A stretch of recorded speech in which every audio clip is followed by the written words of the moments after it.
let me ask you something. Let me introduce myself. My name is Monica Perez. Okay, and we are very happy at Macmillan. We are very happy to see you around, right? So we have a lot of participants now. I want to ask you a question. Where are you from? Where are you joining us? Right? Would you like to write that on the chat, please? And okay, we start answer. Here we have from Honduras, Peru, Egypt.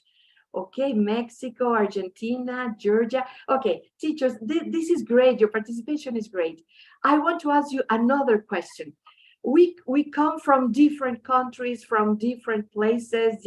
We speak different languages, but I think we have something in common. Our heart is in teaching, right? I think this is something that we can show off. This is something we can be proud of, right? Would you like to share in 2 or 3 words, what do you love about teaching, right? The question is, what do you love about teaching? Puebla, Argentina, Poland, Brazil, Vietnam, Ukraine. Okay, I love my students. I love learning. I love children. Excellent teachers. Right, students. Let me see, what else do we have? Hello from Puebla, Mexico, Poland. I love my profession. I love caring. I love my students. Okay, teachers. So this is great. Innovation, that is mandatory. We need to change every single day, every period. Hello from Mexico. Excellent, teachers. I love my students. Okay, excellent, teachers. Teachers, okay, so we will be starting in a minute, right? So we are looking at your information. And let me tell you, teachers, something that is important for this session. We will ask you to be sharing information on the chat, right? So be ready to answer. Right? Okay, teachers, so let's get started with some information that we have for you. Welcome to the Global Teachers Festival 2023, right? So let me tell you, teachers, that here we have, if you want to scan this QR code, okay, let me tell you what we have. You know that the Global Teachers Festival is part of a longer year-round academic programming, right? So this is information that we have for you. We have lots of things that are going to make your life easier, your teaching easier, right? So you can watch some videos, you can blog some information. We have articles, we have podcasts, we have lots of things for you. So if you want to keep on going with this information, not only these 2 weeks, please scan this QR code, right? Okay, so what else do we have? This is today is Friday. We are finishing our first week of webinars, and we still have 1 week to go. So please, if you are so kind, right, to register. Okay, and I'm sure that you're asking, that you wonder if you're going to get a certificate of attendance. Yes, you will. So, and you're going to also get your virtual goodie bag, right? So just we ask you to be a little bit patient. So you're going to get this information, this certificate, within a month. Within a week. The latest a week, you will get your information, right? So let me tell you, what do we have for today? Today is our 5th day of webinars. And what do we have? We have 2 marvelous sessions today. The first one is Opening Teenagers' Hearts and Minds to the World with Dave Spencer. And we have the second one, Using Images to Explore Culture, right? And this is going to be delivered by Jade Blue, right? So teacher, let me introduce Dave Spencer. I'm sure you know him. Just in case, I want to introduce him. It's a pleasure for me. It's an honor for me to introduce Dave Spencer, right? He studied languages at Oxford University. He was trained as a secondary school teacher, and now he lives in Spain, right? This is where he works. Dave, thank you for turning on your camera. right? So then let me tell you something about Dave Spencer. He is still teaching teenagers. That is why his books are so amazing, because he's still in touch with teenagers, right? So he has been writing books for Macmillan since 1994, right? And his brand new series for teenagers is a multi-level course designed to prepare teenagers, students for exams and their lives after school, right? And imagine these teachers. He has delivered trainings for sessions for teachers for 28 countries. Imagine this. So Dave, it's a real pleasure to have you around. And okay, over to you, Dave. Thank you very much. Let's see if I can just share my screen. Yep, I hope so. Meanwhile, I am hoping, of course, that everybody can hear me properly. Yes. If you just tell me in the chat box, you can hear me. And hopefully you can see my screen now as well. Is that correct? Yes, we have several slides here. Perfect. Good, good, good. It's a real pleasure to be with you all today. Thank you for turning up. I know teachers we're always busy. And it is a Friday, and it might be Friday morning, Friday. Is that good now, or is there something that have I done something wrong? Yeah, we can see your we can see all of the files on your computer, Dave. Basically. That's really weird. I'm going to stop and start again. Right. What about now? Perfect. Is that, oh, I thought you were going to say it wasn't. So this is good, right? Will, can you just tell me? Yeah, that's all good, Dave. Okay, cool. Actually, do you know what? I'm going to do it again because I'm worried that I haven't shared my, wait. Now I'm happier.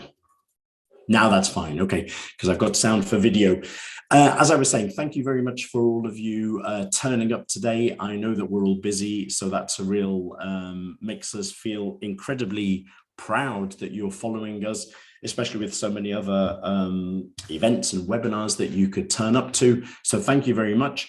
Somebody mentioned that I've been to 28 countries, and of course I've seen countries today. Georgia I've been to lots of times, Peru I've been to once, Poland I've been to I think 3 or 4 times, I've been to Slovakia, Ukraine of course I visited many times, and I've also been to Brighton. Okay, but I haven't been to some places like Jordan or El Salvador or Argentina.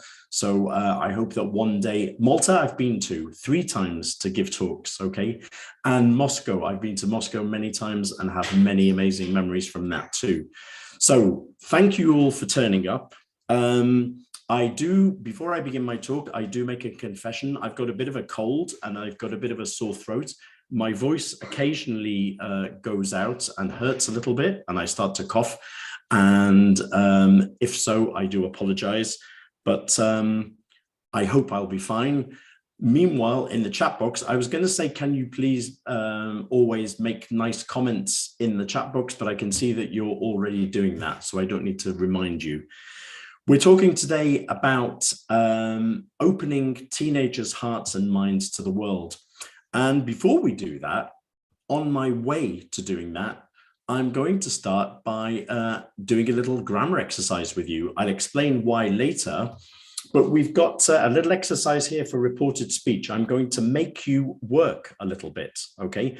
We've got 4 sentences on the screen, and all I want you to do is to tell me which 2 of those sentences are grammatically correct. Maya, you were incredibly fast. I think you were the first there.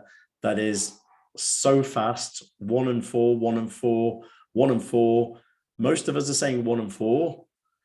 1 and 4, that is brilliant. That means that we're all in the right place. We're all English teachers. Of course, number 1, we've got, she said his name was Jack. In that sentence with said, we don't need to give the person that we're speaking to. Whereas in number 4, she told, we have to say she told me, she told him, she told her friend. We need the object, we need the person that we're actually speaking to. We know that, okay? And we often have to teach that to our students because our students can make an easy mistake. Now, there's a little exercise which you don't need to do this. If you want to put your answers in the box, you can, but you don't need to, okay? You don't need to work too hard. I'm going to do it for you. This is a real letter that Isaac Asimov, the science fiction author, wrote to a place in Troy, Michigan. I'm going to read it to you, and I'm going to give you the correct answers. When a new building opened in 1971 in Troy, Michigan, science fiction author Isaac Asimov congratulated the children of Troy. He told the children it was a spaceship that would take them to the farthest reaches of the universe. He also said the building was a time machine that would take them to the far past and the far future. He said it was a teacher that knew more than any human being. He also told them it was a friend that would amuse them. Finally, he told the students that the building was a gateway to a better, happier, and more useful life. So he wrote this when a building was being opened. My question to you is, what building, what type of building? Wow, that was very fast. Irma, I think, maybe just somebody before Irma. Library. It could be, somebody this morning said also, it could be maybe a school or a university. In fact, it was when the Library of Troy, Michigan was opened for the first time in 1971, and it was a library. And isn't that a great way to describe a library? A library as a place that can take you to the past and the future. So a library has books which talk about prehistory. They have books that tell you about the last Second World War. They have books that tell you about any period of history. And there are also books that can predict things that are going to happen in the future, including science fiction. It can also take us to different places. So when we read, we can read about any place in the world. We can find a book about any of your amazing countries and find out about customs, traditions, the history of those countries. It can also be like a friend, as we said before. So a good book, I think, is a good companion. It takes your mind off your problems and helps you to understand other people better. And a book is also like a teacher, right? A book can teach you about many, many different things, whether it's maths, philosophy, or anything else. And you can find that letter if you look online, but it's a beautiful text, I think. This idea of books and libraries taking us to other places. And what I want to consider as a starting point is that in the classroom, the equivalent of the library, I suppose, is your course book, is your textbook, because your textbooks can also do this. They can take your students to other places. They can give them information about lots of different things that are happening around the world. I describe this photo here. This is actually, by the way, just so that you know, this is literally when I turn my head to the left, this is what I can see, exactly what you can see on your screen now. This is what I call a shelfie, because it's not a selfie exactly, but it's a picture of some shelves full of my own books, okay? I've been writing books now for 30 years. This is a collection of my books. In the bottom left-hand corner, there are some white books there. They were called Teamwork. And that was the first course that I wrote 30 years ago when I was just a young boy. And when I started writing books, they were very different, I think, from the books that I write today. And one of the main differences is that they include, today, my books include more real world content. I think that in the past, in books for teenagers, we used to combine a lot of facts, but then also with fiction, with invented information, invented people, invented events. And I find that interesting. When I look back, I find it interesting to compare the way that we taught, the materials that we used to teach teenagers 30 years ago and the materials that we use today. I think it's fair to say that today we use a lot more real world content. And that made me start analyzing, thinking, why is that the case? Why do we like to concentrate today on the real world? And I think one of the answers is that today we want to help our students to separate this idea of real information, real news, from fake news or fake information. And I'm going to give you an example from this series that I wrote 30 years ago called Teamwork. I once went to a school visit to be interviewed by the students in a school near where I live in Madrid, Spain. And the first question that this young boy wanted to ask me, he was like going like, Dave, please, what is mosquitosis?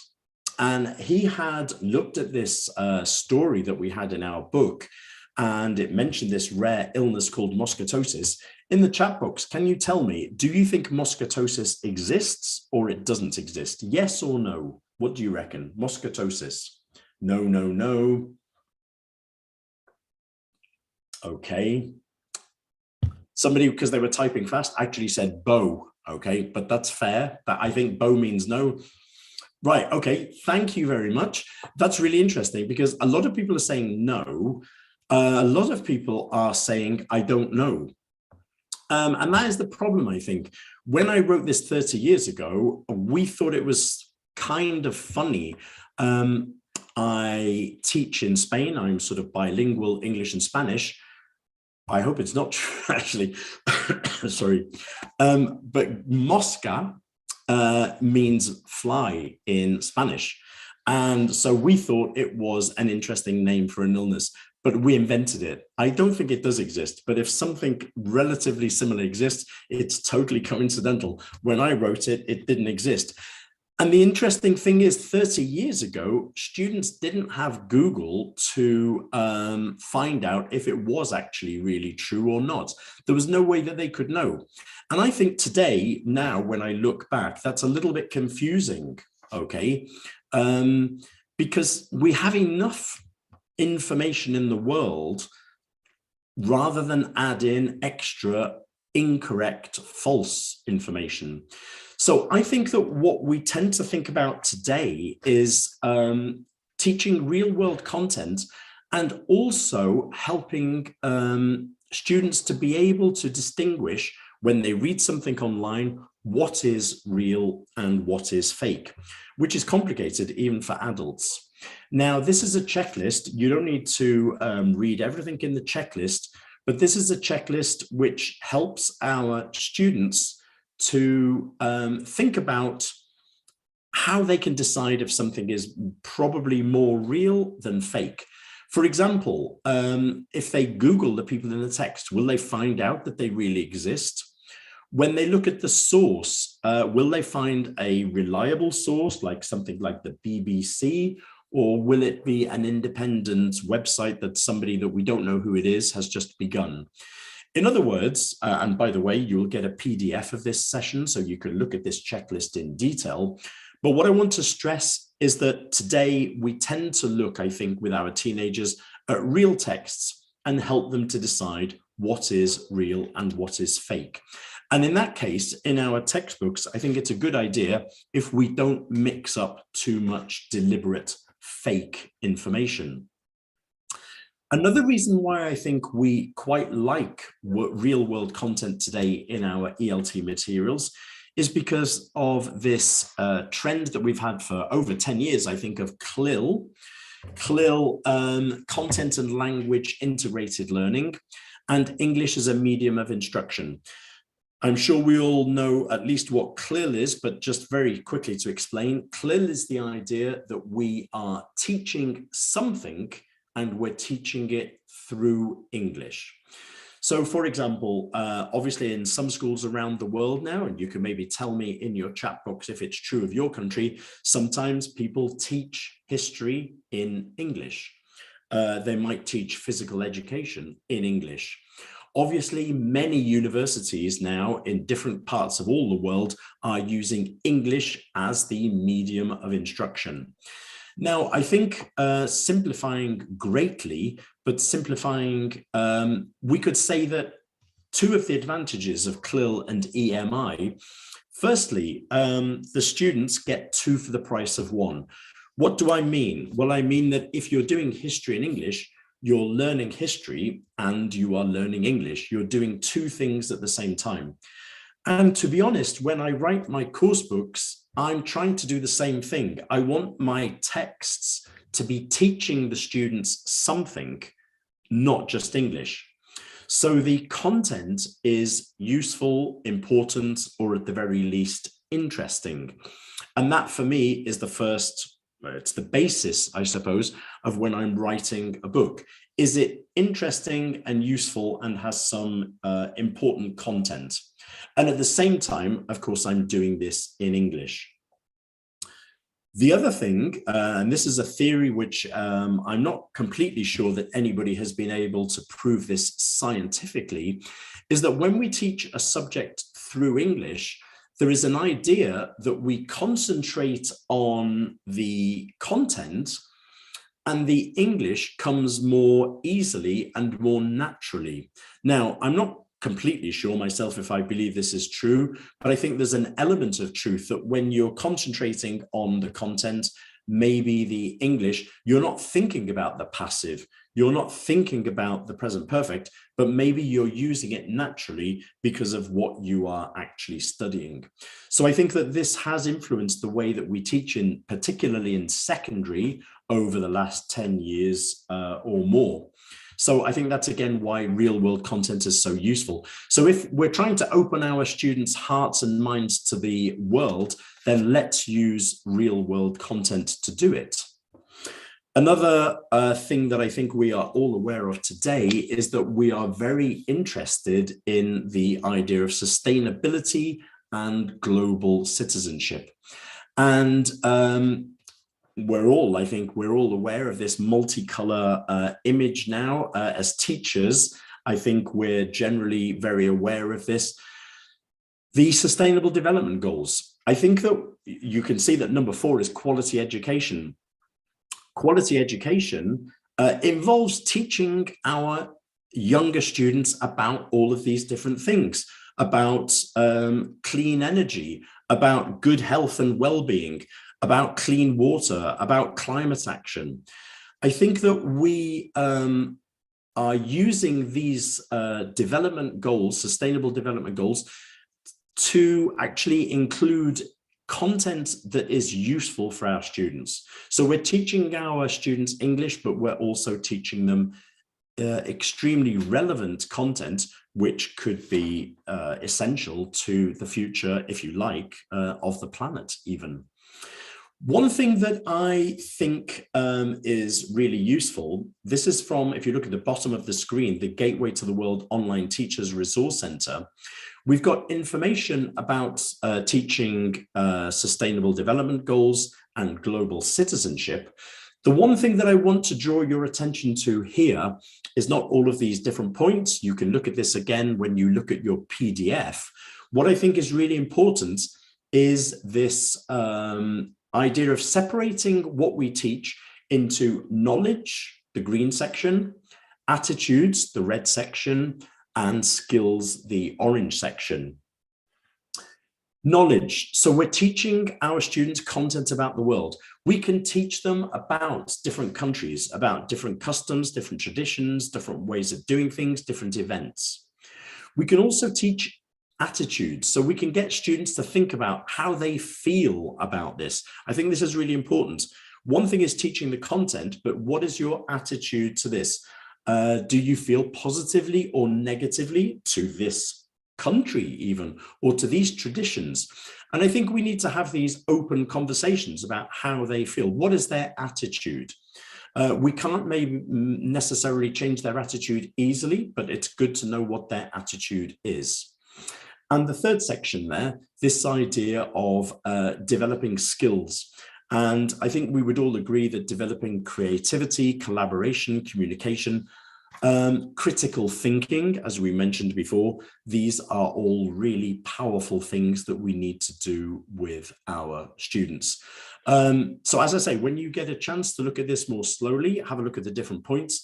But the main point that I want to think about is this idea of three different approaches to teaching global questions: knowledge, attitudes, and skills.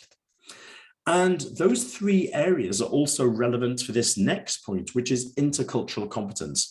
This is very relevant to my talk. Intercultural competence is the idea of getting students to be aware of how people from different places, different countries, different backgrounds, different cultures may have obviously these different ideas, and how can we work together in a positive, constructive way.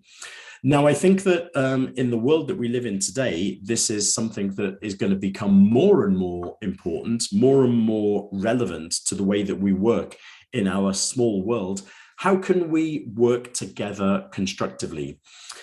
On this slide, which I would recommend that you look at more slowly when you get your PDF, you'll notice straight away that we've got this same idea of three divisions: knowledge, skills, and attitudes.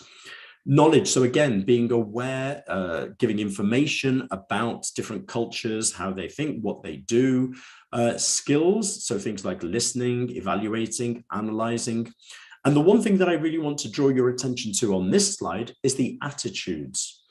So what are your students' attitudes to people from different cultures, to different parts of the world? And the attitudes that we're trying to build here are important attitudes of respect, openness. So I think that's good. Openness when it says suspending criticism of other cultures. Curiosity. So there's nothing better really, to develop with teenage students than being curious about how different cultures work, how different people do things differently according to their background, where they're from. That openness, that curiosity, and the last one, which is my favorite, where it says discovery, tolerating ambiguity and viewing it as a positive experience. I think that sometimes we're frightened of ambiguity. We're frightened of people thinking differently from us. But maybe we should be doing the opposite. We should be open to ambiguity, and we should see it as something that is, I think, and I believe really sincerely, that it's a positive experience. Ambiguity, to err is to human, and to doubt is to be human. I think this idea of not always thinking in terms of things as being black and white, but as many different shades of grey. So basically, in a nutshell, to finish my introduction, I think the great thing about teaching teenagers is that, at least in my point of view, is that secondary students are discovering the world. They're at a moment of their lives when they are leaving sort of a closed family and school environment, and they're gradually opening their eyes to the world and everything that's around them. And I think that the great thing is that we, as their teachers, have the privilege, really, of being there to open their minds. I don't know if Sonia has just planned that, but I think that we're saying exactly the same thing at the same time. Yeah, that's great.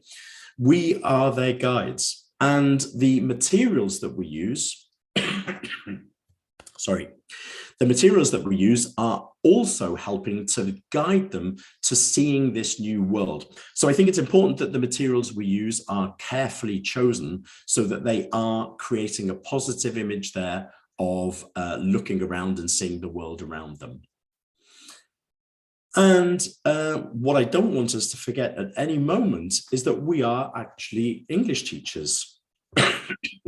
So our goal is to help our students to discover the world.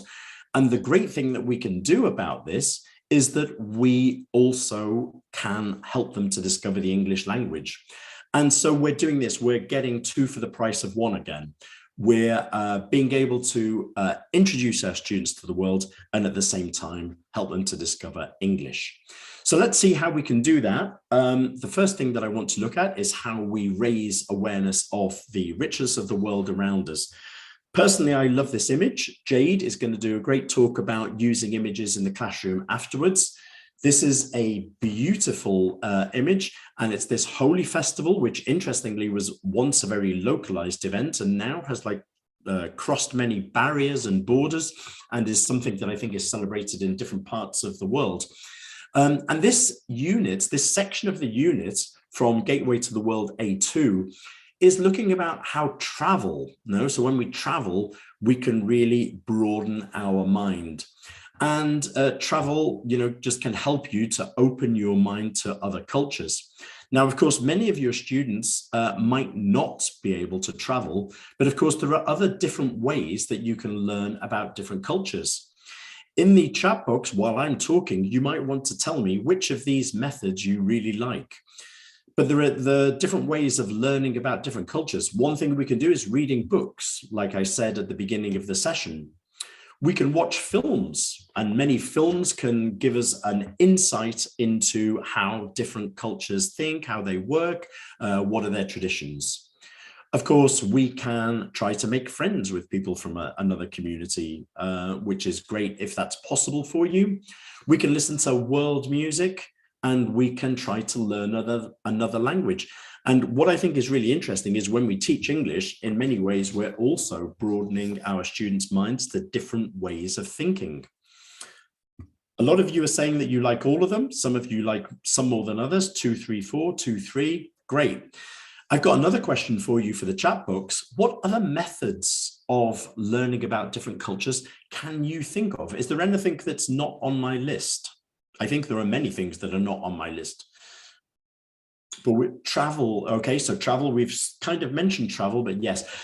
Mohammed has got the word that I wanted, actually. I'll come back to Mohammed's word because I'm going to talk all about it. Olgika, I'm sorry, I pronounced your name probably terribly. Rohani is saying another word that I like.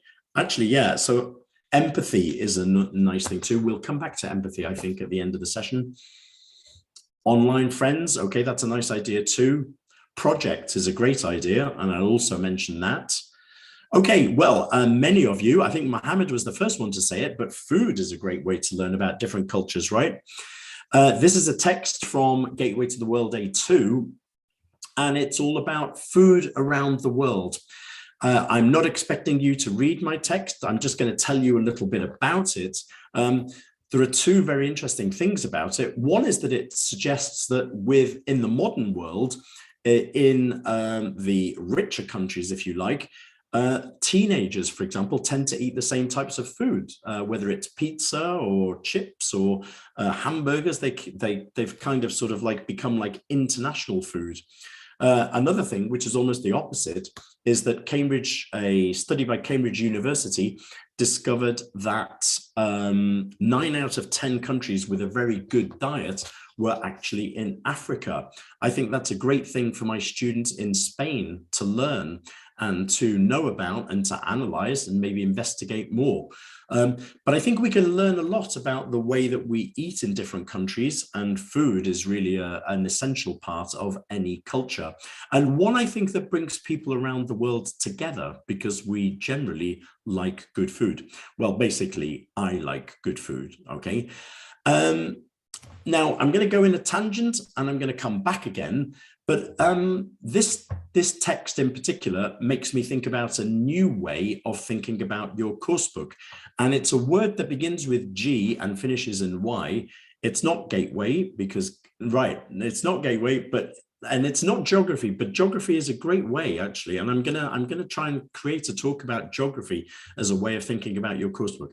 But it's not geography, it's not gastronomy. It should be. Maybe one day I'll write a book about teaching English through food. Okay, I've just had an idea. And it's not geometry, because the word finishes gastro diplomacy. That is a great word. That is brilliant. Gastro diplomacy. That has to exist. Anyway, my word starts with G and finishes with ability. It's not global ability. It's this is a big clue. I want to see somebody try and write it in the word, in the chat box. Thank you, somebody who said that first. Googleability. Googleability, okay? Googleability, what do I mean? Now, this, whatever course book you're using, this is a great thing to experiment with your course book. In my books, the idea is always that the texts, you can Google them, you can find out more about the people, places, events in a text. So in this text, I haven't mentioned that in the text, there is reference to somebody called Greg Siegel. And Greg Siegel has got some amazing photographs. And if you're listening to me and you can do this at the same time, just Google Greg Siegel Daily Bread, and you're going to see some amazing photographs. Now, I think that our course books, if they include real information like Gateway to the World, Google them, get the students to Google the people in your text, find out more about them, find more about the places, the events. And what you're doing is you're creating a bridge between your course books and the world outside. I think this is really motivating for our students to realize that what they're doing in their English class is not just made up, it's not just invented, it is actually teaching them to do it. I'm not sure that you need to work much at doing this. All you need to do is literally find the name, find a place, and Google it and see what happens. One great way to use this, by the way, is for fast finishers, right? Because a fast finisher, sorry, I'm going to go back. A fast finisher, a fast finisher who finishes a text and has answered all the questions, you can get them to Google the information and then tell the class more about them afterwards. So try that with whatever course book you're using. I suppose you could say that if your course book is using people that don't really exist, then maybe that's something for you to bear in mind and be aware of. Now, I'm going to move on. Next point, this idea of using texts to open up to different ways of thinking, different ways of acting, and questioning stereotypes and avoiding cliches. Now, I'm going to give you an example of this by doing an exercise. One exercise that we can use with any image is this exercise of see, think, wonder. And it's very simple. You show them an image and you ask the students to say, what do you see? So basically describe objectively what you can see in that photo. The next question is, what do you think the photo shows? So speculation. So I can see this and I think it's showing, etc., etc. And then the third question, what do you wonder when you look at the photo? What more would you like to know? So I think this is a great way of using any image from a course book, any image that you use in your class. Now, I've got a photo for you here. And so in the chat box, we don't have time to do this like slowly, but what do you see? What do you think? What do you wonder? In this image here, what can you see? A woman. Yep, we're good. Hiking. Bolivia, South America, gorgeous mountain. My country, somebody said. Great. Right now, show your image to your students. Your students are going to be interested to know what it's all about. What is this person? What's this person doing? And then we can show them this text. And this is about these ladies from Aymara, indigenous Aymara women from Bolivia. And these women are inspirational, I think. They're turning around stereotypical ideas. They were originally people, these women went up with their husbands, climbing mountains, but they went to a certain level and then they did the cooking for the mountaineers who went higher. And one day, one of the ladies asked her husband what it was like to see the mountain from the top of the mountain. And her husband said, well, why don't you go up and see? And that's exactly what they did. And now they're famous around the world because these women have climbed some of the highest peaks in the Andes And I think that that is not even their limit. I think they're thinking of going to further levels, further places. So I think this is an inspiring text from around the world, which is a universal lesson, turning around stereotypes of what people could or should be doing with their lives. And I think this is important, that we're giving these models inspiration, as I say, to our students. Now, of course, when we talk about seeing things, there's nothing better than a video. And what I'm going to do now is share a video with you, which for me breaks down many stereotypes, makes us think about identity, our own identity, how we describe other people's identity. So I'm going to show you a 2-minute video. And all I want you to do is at the end of the video, tell me if there is anything that impacted you. Okay, so 2 minutes. And what do you feel about this video? I'm Jonathan. My father's English. My mother's originally from Jamaica. My name is Natalie, and my mother is Indian and my father is English. These are the subjects of photographs telling the stories of people with mixed heritage. A selection of the work is going onto the walls of the Copeland Gallery in Peckham for an exhibition showcasing the mixed race faces platform. So when it began, it was people that you knew, it was family members, but soon people started to come to you to have their picture taken by you. Yes, they started writing to us and sending us messages via the Instagram. They're coming through with their, not issues, because mixed race is not about issues, but it's about their embracing their culture, and they're finding other people who are doing the same things. In the last census, 5% of London's population stated that they are mixed race. It's the fastest growing ethnic group. This project provides a forum to discuss identity. Hey, there's like hundreds of people all around me with stories that are exactly like my own or slightly different, but it's nice to know that all of these things I've been feeling and internalizing for years and years are the same things that these people have as well, and it's just nice that we get to talk about it now. At some stage we've all had to grapple with this idea of belonging and identity and which community we belong to, if any, and trying to make peace with that. And for the photographer who, with her son and daughter-in-law, have garnered these testimonials, there have been similar revelations. In Holland once I said to the woman, people on the street, you're so lucky you've had normal lives. You're all normal. She just looked at me like this. I said, yeah, my life has been so diverse. 20 years in Ghana, then England, then Holland, then up and down like a yo-yo. She looked at me and she said, oh my God, but that's the beauty of it all, isn't it? You've had such richness in your life. First of all, apologies. I was doing something on the screen and I think maybe the video stopped for a second. I'm sorry about that. Thank you for all the comments that you're commenting about this video. I personally love this video. It's only 2 minutes and it includes so much really beautiful information. To be honest, it does sometimes almost make me want to cry. There is this idea, first of all, it's amazing that, that mixed heritage is one of the biggest growing ethnic races, which is an interesting concept, right? That people are coming together, mixing and forming, partnerships. And that's important, I think, for our students to sort of realize. Also, I think the ending of this video is so powerful when she talks about that diversity. It's not a negative thing. It's, she says literally, you've had such richness in your life, and that's the beauty of it. And I think that those are great, great, great, great messages for our teenage students to be aware of. Somebody in the chat box mentioned variety is important and people being proud of their identity.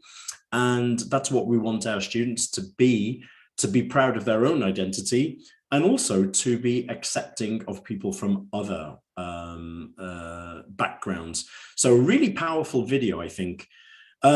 Okay, I'm going to move on because I know that I don't have much time. And in fact, I might miss out something from the end of my talk just because I don't have enough time to do everything today, which I'm sorry for. One thing that we mentioned before as learning about other cultures is that we can make friends with a person from another community. Now, that is not always easy to do. One thing that I did want to mention is that with Gateway to the World, we have this amazing virtual classroom exchange. Maybe some of you are already signed up and using this. It's organized between Macmillan and Empatico. And in a nutshell, we are connecting your students in your classroom using Gateway to the World with students from another country, another culture, another background in a different part of the world. And so what we're doing is we're helping you to link your students with students who've got different background, maybe different, growing up in a different place. And we're actually helping them to realize the things that they have in common together. And after this session, you have the opportunity to go to a showcase session where you will learn more about this program, Virtual Classroom Exchange. Now, very quickly, this part I'm going to go incredibly quickly and then come to the end.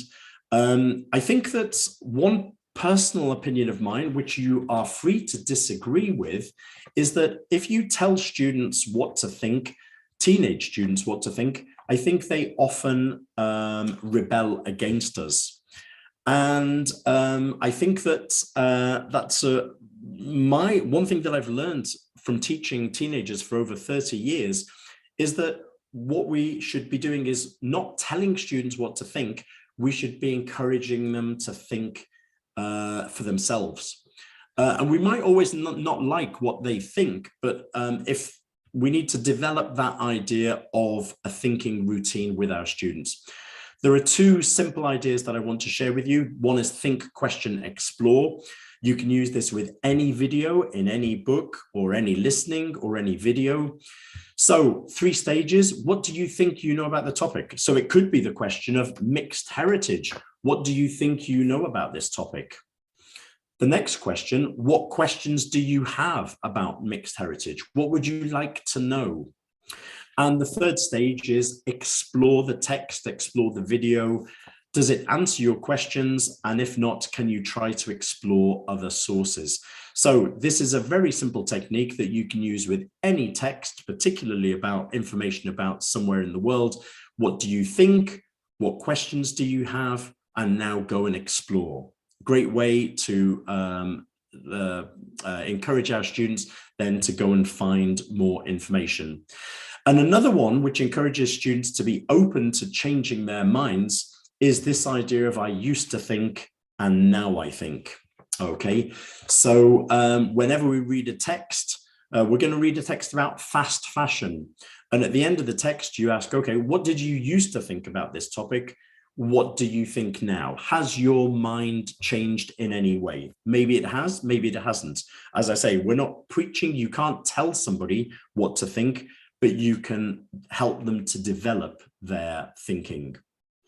And the very last thing that I want to talk about, and then I'll finish, and then we've got maybe 2-3 minutes for any questions. In the world, there are often lots of bad news too, and I'm obviously thinking about earthquakes, war, natural disasters, many parts of the world.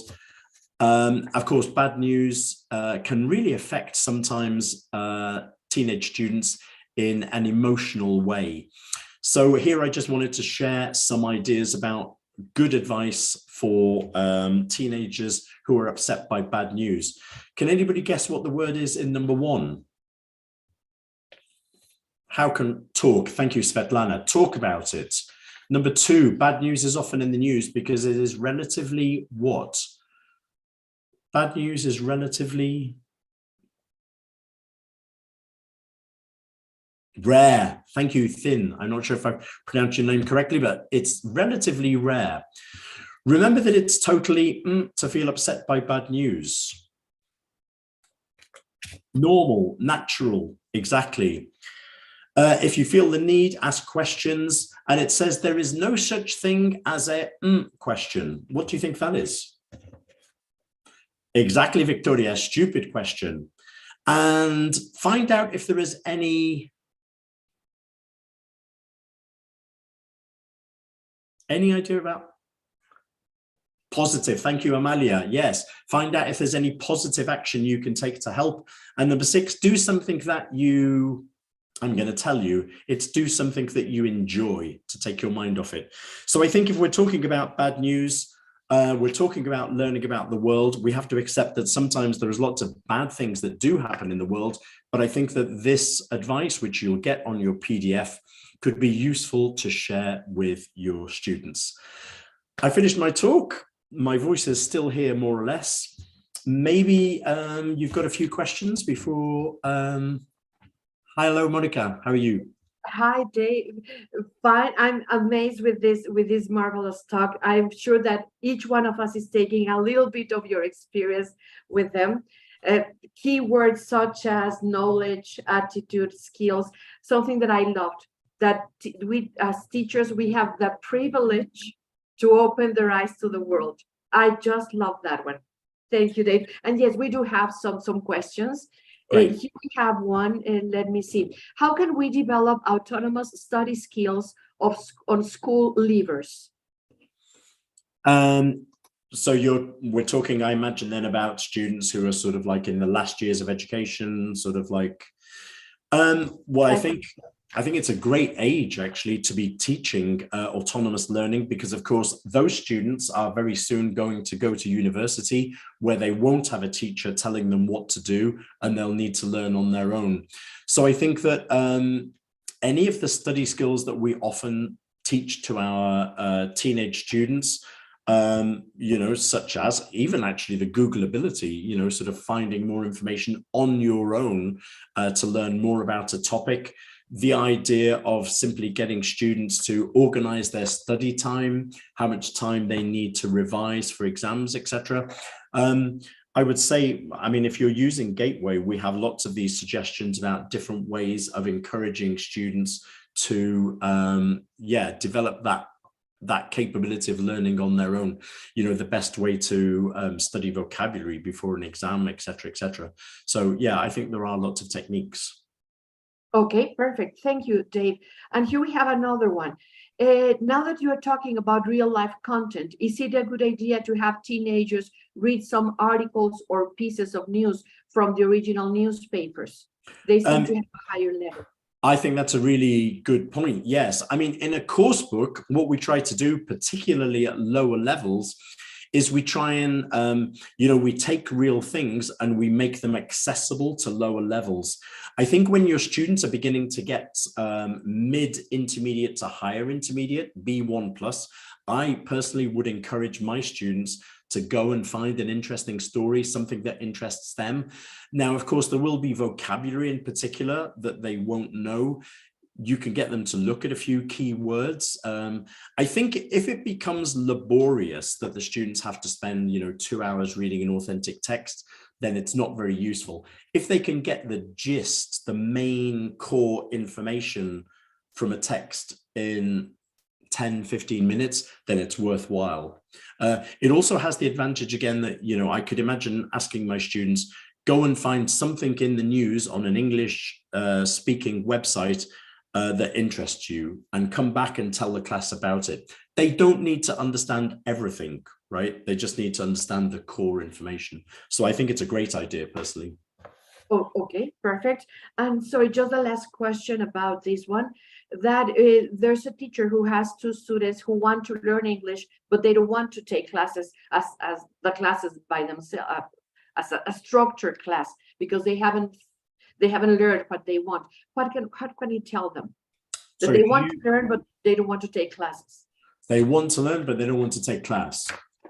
Well, I mean, I would like to learn Russian without taking a class, but I think I would probably need a class to learn Russian. So I kind of think that, I think with languages, there is sometimes a feeling that we can, just learn it an easy way.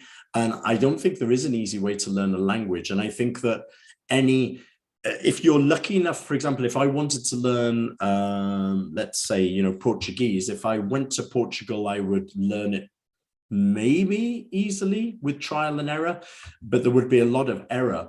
So I think that systematic teaching, which is the kind of things that we do in our classes every day with our students, with our books, I think in the end, that is a shortcut to learning. So I think that, you know, classes are like an essential part of learning a language, really. Okay, perfect. Thank you, Dave. Well, I apologize because we have some other questions that unfortunately we cannot follow, right? But they have here. You have your. You can any questions and doubt. You can contact Dave, right? That's right. And yeah, I wanted to say that if anybody does, I try to read the chat box, but there are things that escape me. If you feel that I haven't answered any of your questions or any of your comments, then please do join the Teach with Dave Facebook. We have now 9,400 people around the world, secondary school teachers, and we share information, and I always reply to everything personally. So if you'd like to join me there, then I would be very happy. And thanks so much. Before I leave, thanks so much to everybody. There's just so many amazing comments in the chat box. Real pleasure. My third festival, I think, and it's always a real honor and a privilege and a pleasure. Thank you. Dave, the pleasure is for us. So thank you very much for this amazing session. And well, take good care of your throat and see you. I'm sorry about my throat. I'm sorry about my throat. See you soon. Thank you, Dave. Now, can I share my screen? Let me see. Okay, now let me see this one. Now I'm going to share my screen again, right? So we can keep on going with the agenda, right? Okay, so now, so teachers, so as we can see that Dave shows some so the importance of using authentic materials. So the students that we have nowadays are more demanding, so they need more information, something like authentic videos from authentic resources, so they can differentiate between the fake news and the information that is real, right? So this is what we can get with Gateway to the World.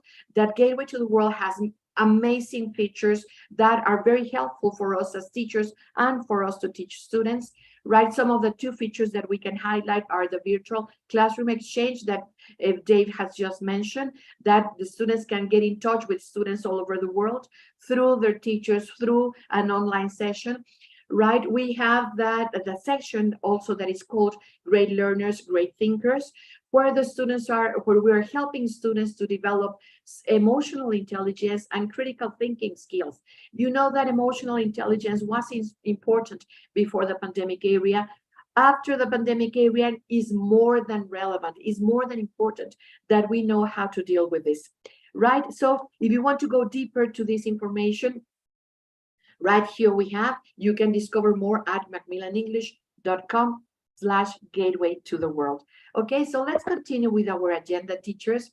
You can also scan this QR code if you want to have more information about Gateway to the World. Okay, this is how you can get in touch with the Macmillan team, so you can know more and more about this amazing material. Right? And teachers, what is the next step in our agenda? We have two options. You can choose either of them. You can choose option 1 or you can choose option 2.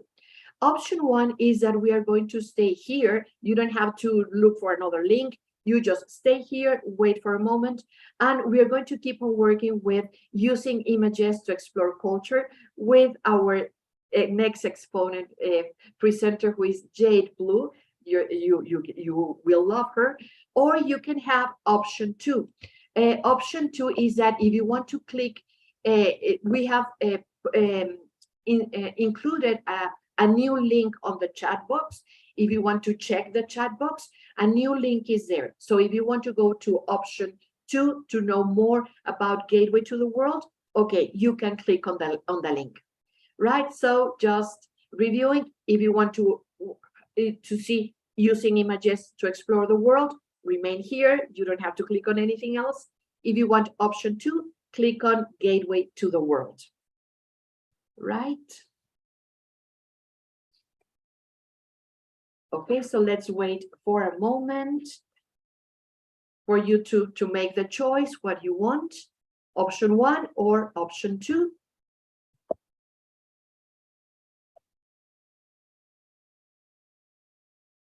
Okay, so if you choose option 1, just remain here. And if you want option 2, just click on the link that has been provided on the chat, right? Okay, teachers, so I think it is time. We will remain here in option, I'm staying here in option 1. Okay, so let's continue. Okay, so teacher, let me introduce, it is a real pleasure for me. It's a real honor. Jade, hello. Hi, hello everybody. It's a real pleasure for me to introduce you. Okay, so let me tell you that Jade Blue is an English language teacher, trainer, researcher, and materials developer, right? So she has a lot of experience preparing these things. Okay, her primary research interest focus on learner generator visuals on ELT, right? So this is her expertise, right? And she regularly creates academic training content for major ELT publishers, right? And she has authored a wide range of ELT articles, right? So her experience is amazing. She has teacher guides and research guides as well. And she has presented various conferences, including TEFL, right? And as a keynote speaker for the Image Conference. Jade, so it's really a pleasure to have you here. They are all yours. Thank you. It's an absolute pleasure to be here. What a wonderful festival. I hope you're all enjoying it so far. I'm going to just try and share my screen, but while I'm getting that set up, if you could just tell me, can you see me and can you hear me? Just say hello in the chat box. We've got lots of messages coming in already. Let's have a look. Can you see me okay? And can you hear me? Yes. Okay, fantastic. Thank you. Yes, so good afternoon, wherever you are in the world. It's afternoon here, maybe it's evening, maybe it's morning where you are. It's great to see so many people here. So thank you for the lovely introduction, Monica. My name is Jade and I'm in Chester in the UK and it's afternoon here. So welcome and thank you for joining us. So today we're going to be talking about using images to explore culture. And I'll be asking you to participate throughout the session by sharing your ideas in the chat box. So please do get involved. So here are the aims for today's session. So we're going to explore what culture means and why it matters. We're going to consider the value of images in language learning. And we're going to introduce some classroom activities for teenagers using images to explore culture. So let's start off with the first of these points.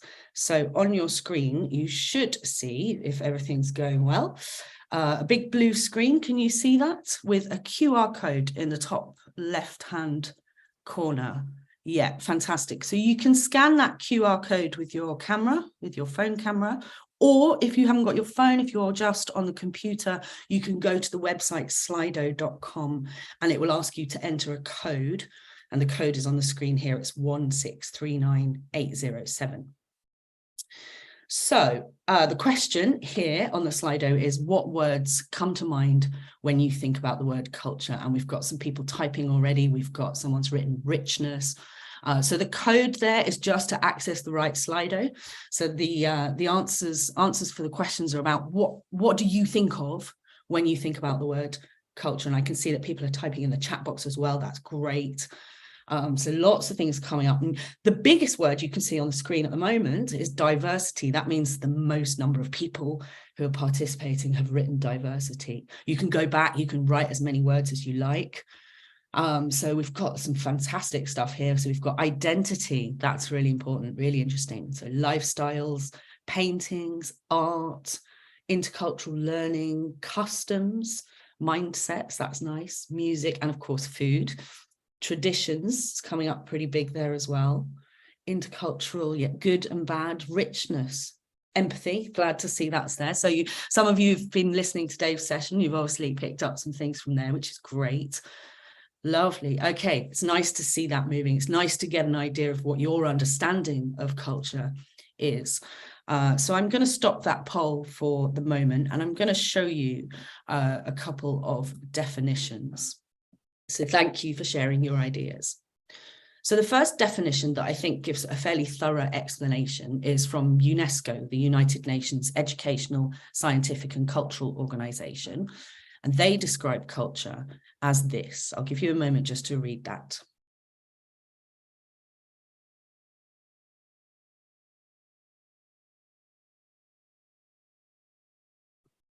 So some overlap with some of your ideas there. A few people said literature, lifestyles, traditions was a pretty big one, and beliefs. And this is a nice comprehensive definition. Let's have a look at a shorter definition. So this is from the Macmillan Dictionary. A set of ideas, beliefs, and ways of behaving of a particular organization or group of people. So notice this is about a particular organization or group of people. It's not necessarily about national culture. It can also be regional culture or local culture. So the culture in your school, for example, the set of ideas, beliefs, and ways of behaving might be different to the culture in another school. So it's quite a broad term. We're looking at lots of different things. Now, the social psychologist Geert Hofstede describes culture as how you are raised. He says that it develops while you grow up. And he uses a computer metaphor to describe culture as the software of our minds. I really like this metaphor. And he says that we need a shared software in order to communicate effectively. So culture is about what we share with those around us. It's not just about what makes us different. And in practice, of course, when we interact with other people, culture constitutes the unwritten rules of the social game. So this is a very nice way of looking at it and looking not only at what makes us different, but also about the things that we share. So we've looked a little bit about what culture means. And now I'd like to get an idea of where it fits into your classrooms. So there's a question for you on the screen here. Please feel free to contribute in the chat box. So the question is, who are your students going to be speaking English with in the future? So what will they need English for? What kind of contexts will they use it in? Okay, so we've got some answers coming in. We've got work, lots of people saying work, employers, colleagues, other students, people from different countries. Wow, it's coming in really fast, fantastic. There's students perhaps, tourists. Okay, someone's written robots, fantastic. So friends, oh, someone's put an emoji of a globe there. That's really nice. So we're kind of focusing on the world aspect of this, the global aspect. Okay, thank you for your ideas. Lots of things coming in there. So of course, a lot of our learners will be using English in the future when they're working or traveling internationally. And this means that they will be communicating with people from different cultures. Now, what you can see on the screen here, this is some research into how employers working in public, private and non-profit sectors describe intercultural skills. And so they describe these skills as the ability to communicate with other people effectively, to demonstrate respect for others, to adapt to different cultural settings, and to understand different cultural contexts and viewpoints. So notice that intercultural skills aren't only about communication, but they're also about respect, about adapting, and about understanding. And of course, as teachers, part of our work is to help prepare our students for the future. And that means helping them to develop these skills. This quote that you can see on the screen now, this is from the Council of Europe. And I think I've chosen this because I think it highlights just how valuable intercultural skills can be. I'll give you just a moment to read the quote.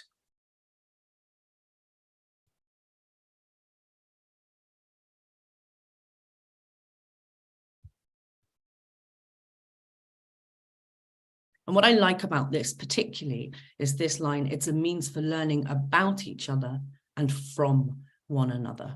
So this is about preparing our students for the world and for the future. And if you were in Dave's session, then you might remember that he said secondary students are discovering the world. So this makes exploring culture really relevant and really meaningful to their lives. But of course, it's not only about how we are with others, it's about ourselves too. Because exploring and learning about different cultures prompts us to challenge the assumptions that we hold about our own behaviors and practices. We might assume that those are normal, that they're okay for everybody.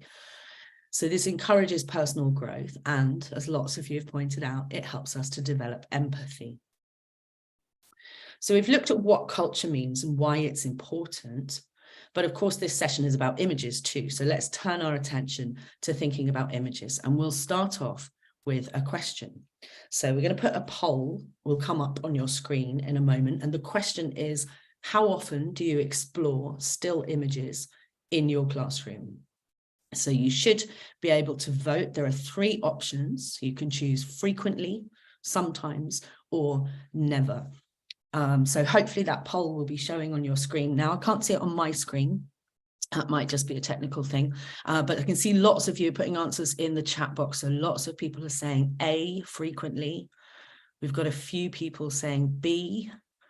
Lots of A's and B's, fantastic. I don't, in the background there, have we got to, can anyone tell me if the poll is running?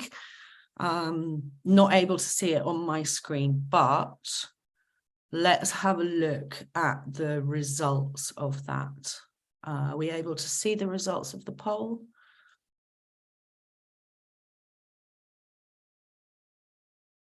Okay, I haven't got the results of the poll here, but from the chat box, I'm guessing that most people, here we go.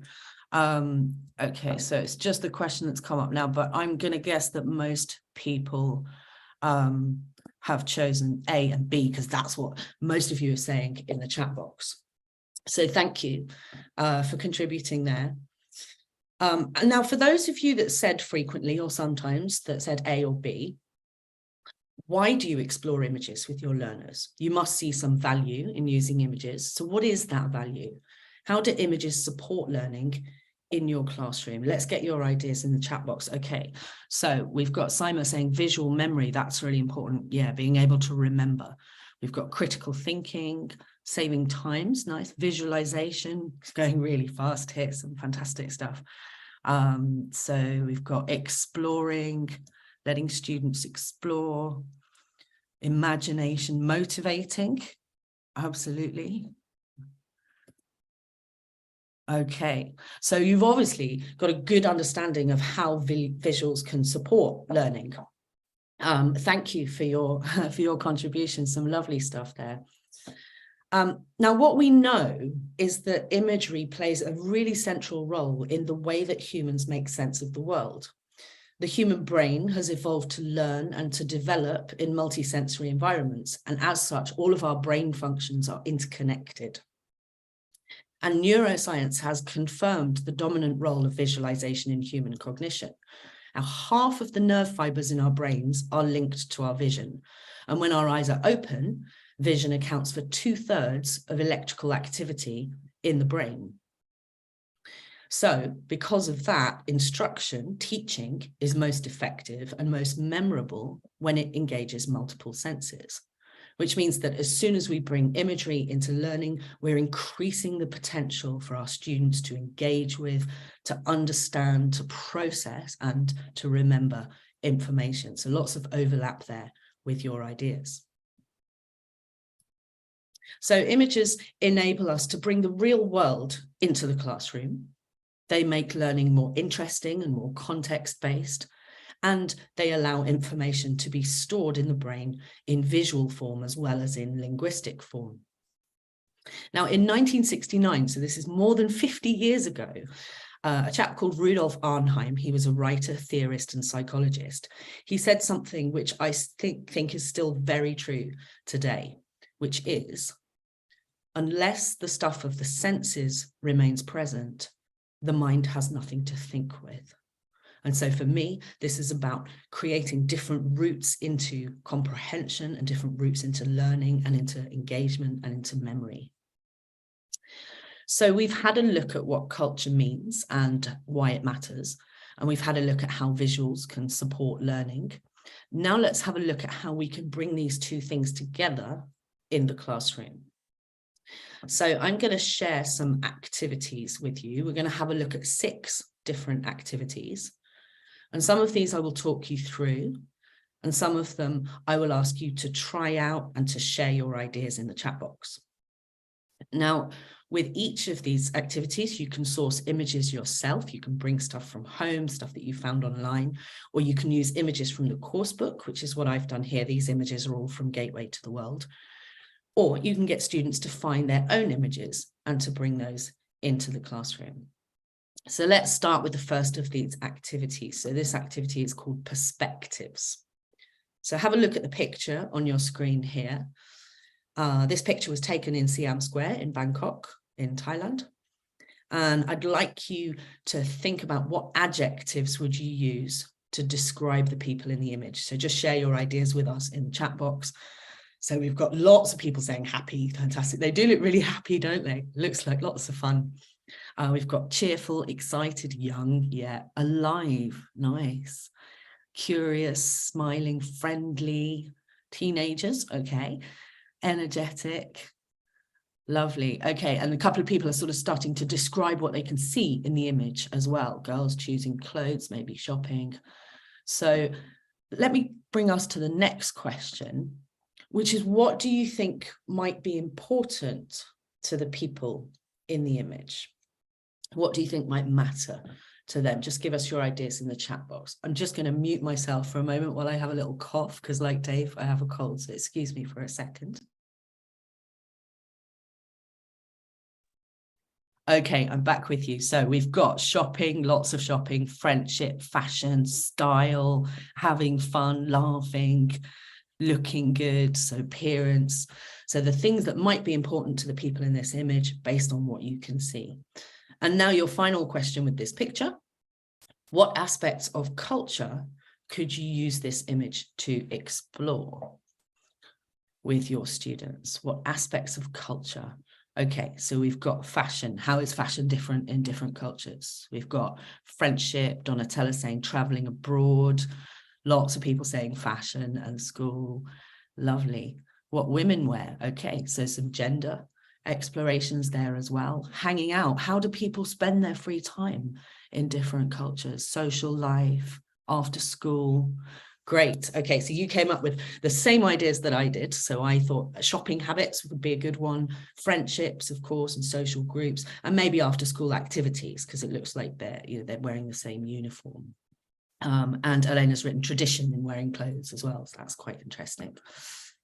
Okay, so you don't have to answer these questions, but in class with students, what I would then do is invite them to choose one of the aspects of culture that they identified, so shopping habits, for example, and to choose one of the people in the image, and then either to write a short text or to make a short voice recording or a video from the perspective of that person about the cultural aspect that they chose. So they might, for example, choose the girl in the middle talking about how she feels about shopping habits and what's important to her. And you could also invite students to write about that aspect of culture from their own perspective and to consider how this might differ from that of the person in the image. And so this activity is about getting students to explore and consider different cultural perspectives on different things, such as lifestyle, values, or behaviors. And you'll see that with a lot of these activities, it's about exploring. We're using images to explore culture. Okay, let's have a look at another activity. So I'm going to show you another image. Look closely at this picture. And I'd like you to think about cultural norms in different countries. So what is normal in one country that might be different in another country? And I'd like you to think of words or phrases that relate to national culture and what you can see in the picture. Okay, so we've got Donatella, safety rules, Jessica, gender rules, Laika, work. We've got females working in a car shop. Okay, maybe female mechanic, is that different in another culture, for example? So gender roles, female work, equality, gender differences, traditions, again, overlapping with the work element, work ethics, dress code. Lovely, some fantastic ideas. You're coming up with lots more than I did. So the three main things that I identified for this were types of jobs. So is it, what sort of types of jobs do people do typically? Education and training. So typically in the culture, do people follow a certain education path? Do they go into more practical training of skills-based work? And of course, as many of you have said, gender roles in society as well. So lots of things that you could explore. So once students have written down 3 words or phrases, then I would ask them to choose one of those words and phrases. And so I've put types of jobs here as an example. And I would invite them to explore similarities and differences between their own culture and either another culture or the culture that they can see in the image. And so I've used a Venn diagram for this. So just in case you haven't used a Venn diagram before, really useful for motivating students and focusing their attention on what to put down on a paper. And the place where the 2 circles overlap, this is where we would put similarities and then differences either side. And of course, you could extend this into a research project for students to find out more about how this varies in different cultures. And remember, this isn't only about identifying differences, but it's also about what we share, what goes into that middle space. Okay, let's move on and have a look at another activity. So this is called challenging assumptions, which I think is a very important aspect of exploring culture. So we're going to start by looking at this picture. And the question is, what cultural assumptions might you make about the people in this image? What would you assume based on the picture about their culture? So this was taken at a market in the Czech Republic. Okay, so we've got a few people saying family connections. So maybe you might look at this image and assume that family members do the shopping together. It looks like these people might be a mother and daughter. We've got healthy eating habits. Healthy food is coming up quite a lot. So yeah, maybe in this culture, people eat very healthily compared to another culture. We've got women's roles come up again. Interesting. So who does the shopping? Who's responsible for doing the shopping in your culture, in your family, or in your local region, or in your country? Lots of people saying healthy food, supporting local business. Nice. Missed the name there, but that's a great idea. Shopping at markets, perhaps, is there as well. Lovely. Okay. So what we've done is we've asked students to make assumptions about people in the image. There's a few examples on the screen here. Family members do the shopping together, people buy their food at markets. So you've said a lot of these things. But what's really important to remember is this. We understand images through the filter of our own cultural experience. So our own beliefs and our own values give meaning to what we're looking at, to the content of images. And of course, making assumptions isn't enough. It's not enough to just make an assumption about a culture. We need to find out more. So what I would ask students to do is to think about the assumptions that they made and to reframe those assumptions into questions that they can explore. So let's have an example here. So we've got family members do the shopping together and people buy their food at markets. Maybe these are assumptions that we made or the students wrote down. And then turning those around into questions, we might say, who do people in your culture typically shop with? Or where do people in your culture usually buy their food? And remember that exploring culture necessitates an understanding of our own culture. So we can start by asking students to answer these questions for themselves about their own culture. So if we focus in on one question, who do people in your culture typically shop with? We've reframed it from an assumption into a question. We've opened it up and we can explore this more deeply. So we can ask students, okay, who do people in your culture typically shop with? Maybe they typically shop with their parents. How do you feel about this? Do you like it? Do you not like it? Why? And what do you find challenging about it? So going deeper into those questions and then going back to the picture. So taking students back to the image, back to the assumptions they made, and looking at their own answers and comparing, how is this different from what you can see in the image? How might this be different for people in other cultures? And importantly, how can you find out more? Okay, So that was challenging assumptions. We're going to move on to another activity now. I'm going to explain it to you and we'll try out just a little bit of it so you get a sense of it. So this is the weather model. Now, the weather model was originally developed by a group of students in the field of social work, together with a social worker and educator called Siobhan McLean. And it was originally designed to facilitate reflective practice. So it's about reflecting and it's about thinking more deeply. And so I've adapted the weather model here for exploring culture through images. And so you can see on the screen, we've got several different weather types, and each of those weather types represents a question. And sorry, I just skipped ahead there. So hopefully you can see the questions there on your screen. So sunshine is about what feels positive in the image. Rain is about what feels challenging or less positive. Fog is about what we can't see very clearly, so maybe something we find difficult to understand or associate with. Lightning is about surprise, what surprises you. And wind is about change. So how does the image change how you view your own or another culture? And you can use this with any image at all that has people engaging in some sort of activity, helping your students to explore these cultural aspects. So let's focus in on one of these. So I'm going to show you a picture now.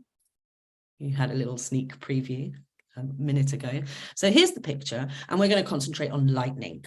So the question for lightning is, what surprises you in the image? So have a look at the image here and type your ideas into the chat box. What surprises you about this image? Okay, so Kelly is saying helping homeless. Maybe that doesn't happen normally in your culture, or maybe it happens in some cultures and not in others. We've got the girl kneeling. That's really interesting, Marina. Yeah, thank you. Fantastic. The sign might be surprising. So a few people are saying empathy here, people demonstrating empathy. Is it normal to see a young woman engaging at this level in the street with an older man who's maybe homeless? The sign, few people are saying the sign. So yeah, so this guy's not just, he's not begging, he's not asking for money. He's offering work for food. So why is that surprising? And how is that different in different cultures? So the weather model is really valuable for inspiring and facilitating discussion to get students thinking about and exploring both their own and other cultures. And of course, we've just looked at one question here, but there are the others on the previous slide as well. Okay, let's have a look at another activity. So this is called culture, quite appropriately, find something. So we've got a picture on the screen and the word culture serves as an acronym. So you're inviting students to look at the image and to find something relating to communication. Feel free to type your ideas, but you don't have to. I'm just going to talk you through it here. So something relating to communication and the way people communicate. So with this picture, you might say people communicate using devices, maybe with people outside the room, maybe with other people in the room. Something universal, or that they think is true for most people in most cultures. Something relating to lifestyle. Something relating to time and the way that people spend their time. Something unacceptable, so something that they personally or that other people might find unacceptable, something they can relate to or associate with, and finally something relating to emotions and how different people might feel about particular aspects of a culture. So this is find something, and again you can use this with any picture that shows people engaging in some kind of activity. So we've looked at several different activities, and I'd like to share one final activity with you, but this one's a little bit different. Because rather than providing an image for students to explore, this activity invites students to create their own image. So here are the instructions for students that you can see on the screen. So I would ask students to take a photo which captures something about their cultural identity. Take a photo which gives an impression or a sense or a feeling of maybe a custom, a belief, a ritual, a value, a behavior, or an attitude that they associate with themselves and their cultural identity. So the students are not just bringing in pictures here, but they are creating pictures, taking photographs. And part of these instructions, we ask them to think about communication. So how can they communicate through their photograph something that helps people understand something about where they're from and what shapes their cultural identity. Also encourage them to think about creativity. So how can they use form and perspective in a photograph to highlight what makes us similar or what makes us different? And finally, a caption. So what caption will students write to accompany the photo, and how this helps people's understanding of the photo. And with this task, it's really important to remember that there's no right or wrong answer. The photographs that students produce are about starting a dialogue. So as long as they can justify their decisions in what they're communicating and how they're communicating it creatively, then we start to have that conversation. This is particularly useful in multicultural classes, or where your students are in contexts where they're able to communicate with other students around the world. So this is student snapshots. So we've had a look. We've got Noor saying that they've done this activity with students as competition. That's fantastic. I hope it went really well, Noor. Okay, so we've looked at 6 different activities today. And I hope there's something here that you find useful that you can use with your students. So I'm just going to ask you to reflect for a moment. Just reflect on these activities that we've looked at. You've tried out some bits and pieces. Which of these can you see yourself using with your students? So share your ideas in the chat box. So Mice is saying I use them all, or I have used them all. Very creative. Great. Okay, so student snapshots. Yeah, it's a really nice one, that, isn't it? Shifting it around. So using images, but students' own images. So lots of people saying student snapshots and perspectives as well. Very nice. Yeah, I do like that kind of considering, actually, let's look at it from a different angle, from a different point of view. Okay, thank you so much for your contributions. On the slides, when you get sent a copy of them, you will see there are some references. If you want to read a little bit more about this, you can have a look at those. And I just want to finish by saying thank you. Thank you to you for all your fantastic participation. It's so lovely to have so many people here from all over the world. So exciting. And of course, thank you to everyone at Macmillan for all their hard work in organising such a great festival. And do come and join us again next week, especially to Will and to Daria and Monica for hosting today.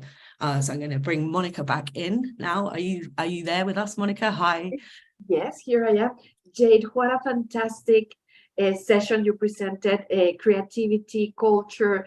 Those are things that we shouldn't forget, that we should keep on going in a global world. What can we do to foster and to enhance culture? Thank you very much, Jade. You're very welcome. And Jade, what about the audience? You mentioned amazing.